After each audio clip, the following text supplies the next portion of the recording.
रजीम बिस्मिल्लाहिर्रहमानिर्रहीम।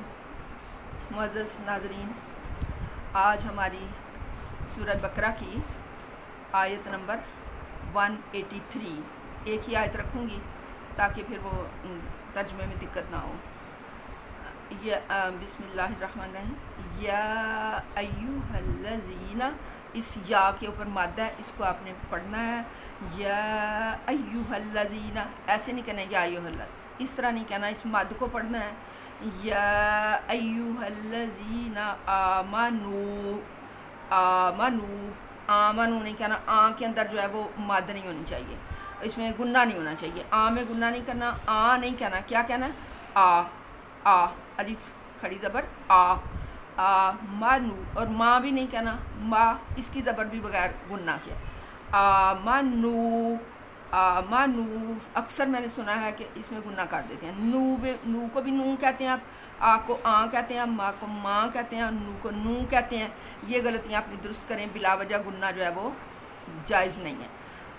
मानू, मानू, कुतिबा, कुतिबा अलैकुमुस्सियामु, कुतिबा अलैकुमुस्सियामु कमा कुतिबा अलल्लज़ीना मिन क़ब्लिकुम, मिन क़ब्लिकुम। अब ये कलकला वो है, आ गया काफ, आ गया कलकले वाला, और ये नून साकिन है, यहाँ पे क्या है आपका इख्फा। मिन क़ब्लिकुम, और बा के अंदर कलकला, काफ के अंदर कलकला नहीं, क्योंकि उस पर ज़बर आ गई है। काफ जब साकिन होगा तब कलकला होगा, बा के अंदर कलकला है क्योंकि बा साकिन है, इसके ऊपर जज़म है। मिन क़ब्लिकुम लअल्लकुम तत्तक़ून। आइए जी, एक ही आयत रखते हैं ताकि फिर तर्जमा तशरीह हम सही तरह कर सकें। जी, यहाँ पे आप पीछे देख रहे थे कि आपने दो कवानीन, बड़े भारी, बड़े ज़रूरी, किसास का, वलकुम फिल किसास हयातुन या उलिल अलबाब, ये कानून पढ़ा। उसके साथ ही आ गया विरासत का। ये बहुत ज़रूरी कवानीन थे माशरे के। माशरे में खैर और इस्लाह और खूबी और अमन इन्हीं कवानीन की, और जो है अदल, वो इन्हीं कवानीन की बिना पर हो सकता है। अगर ये कवानीन ना हो तो माशरे में अदल और इस्तेहकाम नहीं हो सकेगा। अब अगला कानून जो है वो आया है। ये लगातार हमें कवानीन दिए जा रहे हैं, मुआशरती कवानीन, ज़िंदगी के कवानीन। अब ये आ गया है रोज़े का बयान। या अय्युहल्लज़ीना आमनू, ए लोगो जो ईमान ले आए हो, कुतिबा, फ़र्ज़ कर दिए गए। कुतिबा का, कुतिबा किताब से है ना, लिखी हुई चीज़, लिखना। कुतिबा लिख दिए गए तुम पर, मतलब फ़र्ज़ कर दिए गए, यानी इस किताब के अंदर ये तुम्हारे ऊपर लिख दिए गए हैं, ये फ़र्ज़ हैं तुम्हारे ऊपर। ए ईमान वालो, ये फ़र्ज़ हैं तुम्हारे ऊपर, सिर्फ़ तुम्हारे ऊपर नहीं है, ये अल्लज़ीना मिन क़ब्लिकुम, तुमसे पहले लोगों पर भी थे। ये हज़रत आदम से लेके हज़रत मोहम्मद रसूलुल्लाह सल्लल्लाहु अलैहि वसल्लम तक एक ही दीन चला आ रहा है, और हर उम्मत पर रोज़े किसी न किसी शक्ल में फ़र्ज़ रहे हैं। वो उनका, अभी हमारे साथ वाले लोग जो हैं, ये नसारा क्रिश्चियंस, इनको आपने रोज़े रखते देखा है? क्या इनका रोज़ा है? हमारा तो रोज़ा है तलुए आफ्ताब से ग़ुरूब आफ्ताब तक, और इनका रोज़ा है 24 घंटे का। यानी अगर इन्होंने आज तलुए आफ्ताब के साथ रखा है तो अगली तलुए आफ्ताब के साथ इन्होंने रोज़ा अफ्तार करना है। देखें वो किस कदर तवील और थका देने वाला, थकान वाला। लिहाजा आपने देखा कि नसारा में से, ईसाइयों में से बहुत कम रोज़े रखते हैं लोग, बहुत कम लोग रोज़े रखते हैं। ये रोज़े का तसव्वुर जो है वो गैर मुस्लिमों में भी है। ये आप अपने हमसायों को देखें, इंडियंस को, वो भरत कहते हैं, रोज़े को क्या कहते हैं? भरत। तो मरन भरत, कि उन्होंने ना उस वक़्त तक रोज़ा रखा है कि जब तक उनका मुतालबा, वो अपने मुतालबे पूरे कराने के लिए रोज़े रखते हैं, कि वो मरन भरत रख लिया उन्होंने कि जब तक उनका ये मुतालबा नहीं पूरा होगा वो कुछ खाएँ पिएँगे नहीं। या फिर वो ऐसे रोज़े रखते हैं जी, बाकी सब कुछ खाना है, सिर्फ फल नहीं खाना, फल का रोज़ा है, बाकी सब कुछ खाना है, सिर्फ अनाज नहीं खाना। वो इस तरह की, यानी खुद साख्ता उनके कवानीन है, और उनके अंदर कोई हकीकत जो है वो मौजूद नहीं। लेकिन हमें देखें क्या कहा गया है।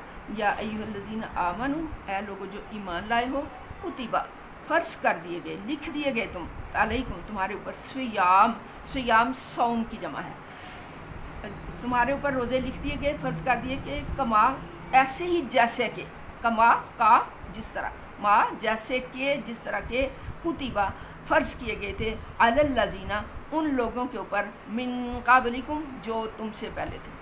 اے مسلمانوں یہ نہ سمجھو کہ یہ روزے صرف تمہارے اوپر ہی فرض کیے گئے ہیں، یہ تم سے پہلے لوگوں پر بھی تھے، اور یہ بلا مقصد نہیں ہے۔ آپ کے بھوکا پیاسا رکھنے سے اللہ تعالیٰ کو کوئی فائدہ نہیں، اور اللہ تعالیٰ کا کوئی مقصد نہیں ہے آپ کو بھوکا پیاسا رکھنے کا۔ لعلکم تتقون، اس کا مقصد کیا ہے؟ تاکہ تم پرہیزگار بن جاؤ اور تم اللہ سے خوف کھانے والے بن جاؤ، اللہ کا ڈر تمہارے اندر پیدا ہو جائے۔ یعنی اللہ کا مقصد کیا ہے؟ صوم، سیام صوم کی جمع ہے۔ صوم کا مطلب ہے کہ ایک خاص وقت سے لے کے خاص وقت تک جو حلال چیزیں ہیں، حلال چیزیں، اور خاص طور پہ وہ چیزیں جن کی طرف نفس جو ہے وہ کشش محسوس کرتا ہے، ان سے وہ ایک خاص وقت تک رکا رہے۔ یہ ہے ہمارے روزے کا مقصد، کھانا پینا اور اپنی ازواجی زندگی جو ہے اس کے لیے۔ یہ تین چیزیں سے اگر انسان جو ہے وہ اس خاص وقت کے لیے رکا رہے اور اس میں خدا خوفی کی وجہ سے وہ رکا رہے، یہ نہیں کہ کسی ڈاکٹر کے کہنے پر یا کسی دوست کے کہنے پر، بلکہ اللہ کے کہنے پر، لعلکم تتقون، تو اس کا مقصد یہ ہے کہ تاکہ تمہارے اندر تقویٰ پیدا ہو جائے، اللہ کا ڈر پیدا ہو جائے، تم اللہ سے ڈرنے والے بن جاؤ۔ اور یہ ایک ریفریشر کورس ہے، یعنی ہر سال رمضان میں ہی آتے ہیں، ہر سال میں ایک مہینہ روزوں کا ہے، اور یہ ایک ریفریشر کورس ہے کہ اگر ایک مہینہ یعنی 30 دن جو ہیں وہ انسان اچھی طرح پریکٹس کر لے اللہ سے ڈرنے کی اور منکرات سے باز آنے کی اور معروفات کی طرف راغب ہونے کی، تو کیا مسئلہ ہے کہ باقی 11 مہینے جو ہے اس کے اندر تقویٰ اور پرہیزگاری پیدا نہ ہو؟ تو یہ جسٹ تقوی کا ایک ریفریشر کورس ہے۔ مقصد کیا ہے اللہ تعالیٰ کا ہمیں روزے رکھوانے کا؟ ہماری بھوک اور پیاس اللہ کو نہیں پہنچتی، بلکہ کیا پہنچتا ہے؟ صرف تقویٰ۔ اب یہ دیکھیں کہ تقویٰ کس قدر پیدا ہو جاتا ہے انسان میں، کہ لبالب بھرے ہوئے حوض پانی کے، ٹھنڈے پانی کے، لگن اور جو اعلیٰ قسم کے مشروبات اس کے سامنے موجود ہیں۔ جب وہ وضو کرنے کے لیے گیا ہے تو وہاں پانی نل میں سے ایسے دھڑا دھڑ بہہ رہا ہے، اس کا حلق خشک ہے، لیکن وہ اس کے اندر ایک قطرے کا لاکھواں حصہ بھی وہ اپنے حلق سے نیچے نہیں گزارتا۔ کس کے خوف سے؟ صرف اللہ کے خوف سے۔ سامنے دسترخوان پڑے ہوئے ہیں، رنگا رنگ انواع اقسام کے کھانے چنے ہوئے ہیں، فریج کھانوں کی بھری ہوئی ہے، پھلوں کی بھری ہوئی ہے، مٹھائیوں کی بھری ہوئی ہے، لیکن وہ کسی طرف التفات نہیں کرتا سوائے اس وقت کے جب کہ اللہ نے اجازت دیا کہ آپ اس روزے کو افطار کرو۔ جب وہ بگل بجے گا روزہ افطار کرنے کا تو اس وقت وہ کوئی چیز جو ہے وہ اپنے منہ میں ڈالے گا۔ یہ کیا ہے؟ یہ صرف ایک پرہیزگاری کا ایک ٹریننگ کورس ہے، ایک ریفریشر کورس ہے۔ جب ایک مہینہ نفس اماروں کو کچلنے کی عادت ہو جاتی ہے تو باقی 11 مہینے بھی انسان اسی سے مستفید ہوتا رہتا ہے۔ یہ اللہ تعالیٰ کا روزوں کو فرض کرنے کا مقصد صرف انسان کو پرہیزگاری سکھانا، تقویٰ سکھانا ہے، کیونکہ یہ پرہیزگاری جو ہے وہی انسان کی عظمت کی دلیل ہے۔ ان اکرمکم عند اللہ اتقاکم، تم میں سے بڑا وہ ہے جو پرہیزگاری میں بڑا ہے۔ تو روزے سے مقصد اللہ تعالیٰ کو ہمیں پرہیزگاری سکھانا ہے تاکہ ہم شرف آدمیت جو ہے اس کے لائق رہیں، قابل رہیں۔ اللہ تعالیٰ ہمیں آدمیت کے شرف سے نوازتا رہے اور اپنا خوف ہمارے دل میں ڈالتا رہے، اور اللہم اجعلنا من المتقین، اللہم اجعلنا من المفلحین، وما علینا الا البلاغ المبین۔